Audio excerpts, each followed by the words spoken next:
আমি এখন কাজ করছিলাম। হ্যাঁ, আচ্ছা, তোমার কি মনে হয় এখন সময় কত হতে পারে?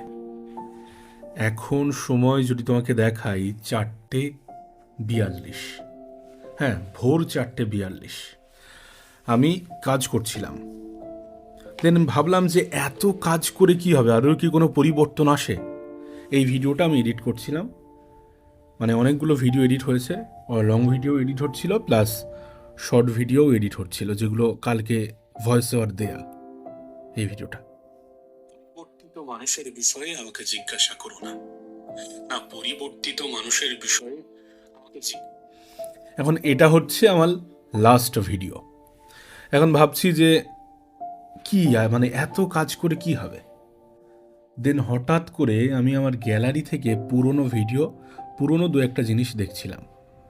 তার মধ্যে আমার চোখে পড়ে আমার ফার্স্ট রিল এবং আমার মানে প্রথম যেভাবে কাজ করতাম, যেখানে কাজ করতাম, সেটা আমি তোমাকে দেখাই একটুখানি, তোমাদেরকে দেখাই, দাঁড়াও। এটা হচ্ছে 2023-এ যখন আমি ইউটিউবে কাজ করতাম। এটা হচ্ছে তার মানে সেই সময়কার মেসে থেকে আমি কাজ করতাম।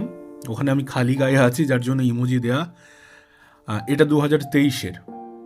তো এই জায়গা থেকে কাজ শুরু করেছিলাম। দেন তারপরে এটা হচ্ছে আমার ফার্স্ট রিল।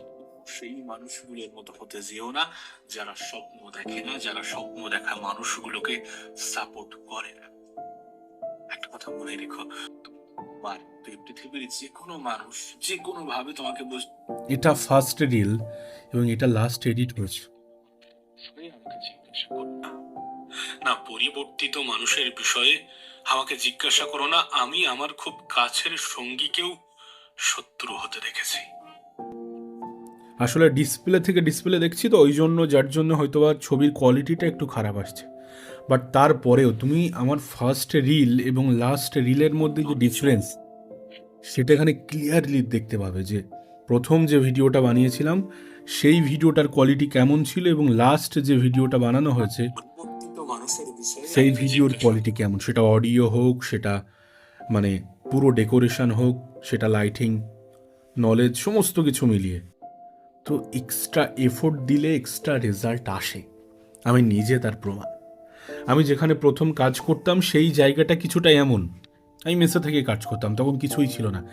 এখন ধরতে গেলে আমার একটা পার্সোনাল স্পেস আছে, একটা পার্সোনাল জায়গা আছে যেখানে আমি নিজে থেকে কাজ করি, যেখানে স্বাধীনভাবে আমি কাজ করি। সব মিলিয়ে তাই ভাবছিলাম যে এত এই যে পরিশ্রম করে কি লাভ। এই যে এখন বাজে 4:45, 4:45 পর্যন্ত কাজ করে কি লাভ।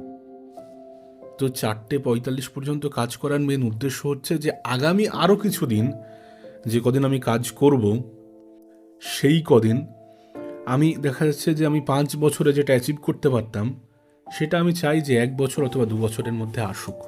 তার জন্য এক্সট্রা মেহনত করা। আমি এমন কোনো কাজের সাথে যুক্ত নই যে যতটা পরিশ্রম করি না কেন ওই রেজাল্ট একই আসবে। আমরা এমন একটা সেক্টরের সাথে যুক্ত না, এই যারা সোশ্যাল মিডিয়া বা এই ধরনের কোনো কাজ করে, বিজনেস বা এই ধরনের কোনো কাজ করে, তাদের ক্ষেত্রে সুযোগ আছে নিজেকে মানে পুরো নিজের কাজকে আরও বেশি বাড়িয়ে বা নিজের পরিশ্রমকে আরও বেশি বাড়িয়ে রেজাল্ট বেশি বেশি আনার। সেই জন্যই এত রাত বা এত পরিশ্রম করা, এত রাত জেগে কাজ করা। পরিশ্রম কখনোই ধোঁকা দেয় না, আমি নিজে তার প্রমাণ। ব্যর্থতা আসে, কিন্তু ব্যর্থতা অনেক কিছু শিখিয়ে যায়, যেটা সফল হওয়ার সবথেকে বড় কারণ হয়ে দাঁড়ায়। চলো এই পর্যন্তই থাক, ভালো থেকো।